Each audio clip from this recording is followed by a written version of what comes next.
Hello வணக்கம் and welcome to cricket Indians Tamil channel. So இந்த வீடியோவில் நம்ம எதை பற்றி பார்க்க போகிறோம் அப்படின்னா, நேற்று நம்மளுடைய மும்பை இந்தியன்ஸ் ஒரு வெறித்தனமான வெற்றி அப்படிங்கிறத அடைஞ்சாங்க. எஸ்ஆர்ஹெச்சை வீழ்த்தி மும்பை இந்தியன்ஸ் ஒரு மிகப்பெரிய வின் அப்படிங்கிறது அடைஞ்சாலும் அந்த இடத்துல ஒரு கான்ட்ரவர்ஷியலான விஷயம் இன்றைக்கும் நடந்து தான் ஏறி இருக்கு. அது என்ன விஷயம் அண்ட் இன்னைக்கு ஃபுல்லாகவே அது ஏன் வைரலாக இருக்குது, அதுக்கு என்ன காரணங்கள் சொல்லப்படுது அப்படிங்கிறத நம்ம மெயினாக பார்த்தாகணும். அது என்ன விஷயம் அப்படின்னா, நம்மளுடைய ரோஹித் சர்மா அழுத அந்த ஒரு சம்பவம் தான்.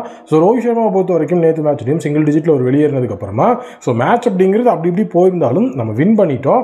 ரோஹித் சர்மாவோட ஃபார்ம் அப்படிங்கிறத பெருசாக கிரிட்டிசைஸ் பண்ணியிருந்தாங்க. ஏன்னா செஞ்சுரி அப்படிங்கிறத அடித்ததுக்கு அப்புறமா ரோஹித் சர்மா ஒரு பெரிய இன்னிங்ஸ் ஆடவே இல்லை. அந்த செஞ்சுரிக்கு அப்புறம் அவர் ஒரே ஒரு தடவை தான் டபுள் டிஜிட் அப்படிங்கிறதே கொண்டு வந்திருக்கிறார் அப்படிங்கிற மாதிரி விஷயம் கிரிட்டிசைஸ் போயிட்டு இருந்தது. இந்த கிரிட்டிசைஸ்க்காக தான் ரோஹித் சர்மா அழுதாரா அப்படிங்கிற மாதிரி நீங்கள் எங்கிட்ட கேட்டிருக்கலாம். அண்ட் அந்த மாதிரி அவங்க சொல்லியிருந்தா கூட சரி ஓகே அப்படின்னு சொல்லி நம்ம விட்டுருக்கலாம். பட் ஆனால் இப்போ என்ன விஷயம் ட்ரெண்ட் ஆகிட்டு இருக்கு அப்படின்னா, ரோஹித் சர்மா 17ஆம் தேதி மே மாதம் அவருடைய last match of Mumbai Indians விளையாட போகிறாரு.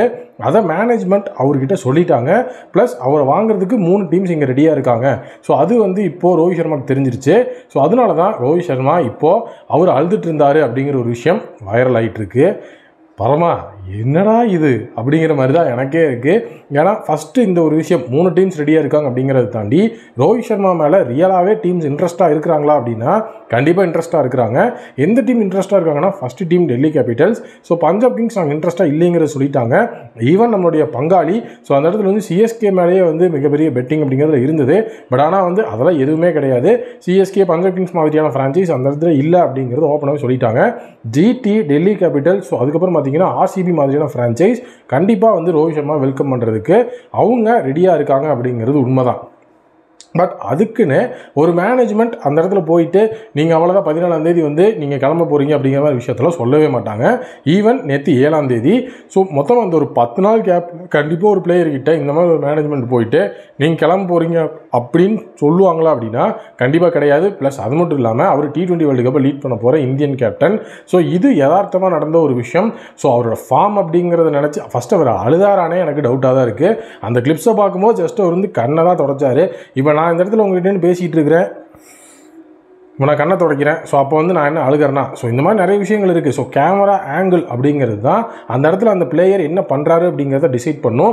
ஈவன் இப்போ நம்மளுடைய ஃபாஃப் டு பிளஸர்ஸ் ஹர்திக் பாண்டியா மாதிரியான அந்த 2 இடத்துல பார்த்தீங்கன்னா டாஸ் ஃபிக்ஸிங் நடந்துச்சு அப்படிங்கிற மாதிரி விஷயங்கள் கேமரா ஆங்கிளை வச்சு அவங்க சொல்லிக்கிட்டு இருந்தாங்க.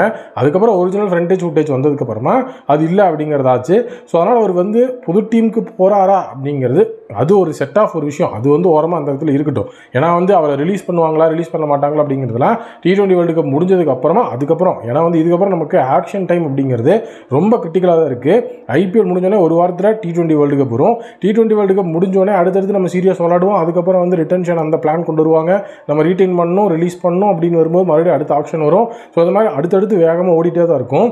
நீங்கள் ஒரு விஷயத்தை யோசிக்கணும், T20 வேர்ல்டு கப் அதாவது இன்டர்நேஷனல் சைடில் வேர்ல்டு கப் அப்படிங்கிற மாதிரி சம்பவம் வரும்போது ரோஹித் சர்மா ஒரு மிகப்பெரிய பீஸ்டாக ஆடி இருக்கிறாரு நமக்கு தெரியும். அப்படி இருக்கும்போது கண்டிப்பாக அந்த மாதிரி ஒரு ரோஹித் சர்மா ஒரு T20 வேர்ல்டு கப்பில் தரமான பர்ஃபார்மன்ஸ் எல்லாம் பண்ணும்போது அவரை ரிலீஸ் பண்ணுறது கண்டிப்பாக யோசிக்கலாம். இப்போ 3 பிளேயர் தான் ரீட்டைன் பண்ண முடியுங்கிற மாதிரி விஷயங்கள் வந்துச்சுன்னா கண்டிப்பாக அந்த இடத்துல நானே ஃப்ராங்காக சொல்லுவேன், மும்பை ரோஹித்தை ரிலீஸ் பண்ணுறதுக்கு தயங்க மாட்டாங்க. பும்ரா, சூரியகுமார் யாதவ், ஹர்திக் பாண்டியாவோட தான் போவாங்க. ஏன்னா ஹர்திக் பாண்டியாவை ஃபியூச்சர் கேப்டனாக அனௌன்ஸ் பண்ணதுனால. பட் ஆனால் இங்கேயே ஃப்ரான்ச்சைசஸ் எல்லாருமே எனக்கு 8 பிளேயரை நாங்கள் ரீட்டைன் பண்ணிக்கிறோம், எங்களுக்கு அந்த ஆப்ஷனை கொடுங்கன்னு சொல்லி கேட்டிருக்கிறதுனால அது மறுபரிசீலனையில் இப்போ போயிட்டு இருக்கிறதுனால 8 பிளேயர் அப்படின்னா நீங்கள் ரோஹித் சர்மா ஒதுக்கவே முடியாது. கண்டிப்பாக ரீட்டைன் பண்ணியே ஆகணும். அப்படி இல்லைனா ஃபேன்ஸ் கிட்ட அடி வாங்குவீங்க. ஏற்கனவே ஹர்திக் பாண்டியாவை கேப்டன் ஆக்கி அது எந்த அளவுக்கு நீங்கள் அடி வாங்கினீங்க அப்படிங்கிற விஷயமும் எம்ஐ மேனேஜ்மெண்ட்டுக்கு தெரிஞ்சிருக்கும். அதனால் ஜஸ்ட் ஒரு சின்ன இந்த ஒரு கிளிப்புக்கு போயிட்டு அந்த இடத்துல ரோஹித் சர்மா அழுதார் அப்படிங்கிற மாதிரி விஷயங்கள் கண்டிப்பாக வைரல் ஆகிறது ஓகே. பட் அதுக்கான ரீசன் அப்படிங்கிறது சில்லித்தனமாக தான் இருக்குது. நீங்கள் இதை எப்படி பார்க்குறீங்க அப்படிங்கிற உங்களுடைய ஒப்பீனியனை கமெண்ட் செக்ஷனில் மறக்காமல் கமெண்ட் பண்ணுங்கள். மேலும் ஒரு வீடியோவில் மீட் பண்ணுறோம். Thank you, take care and bye bye.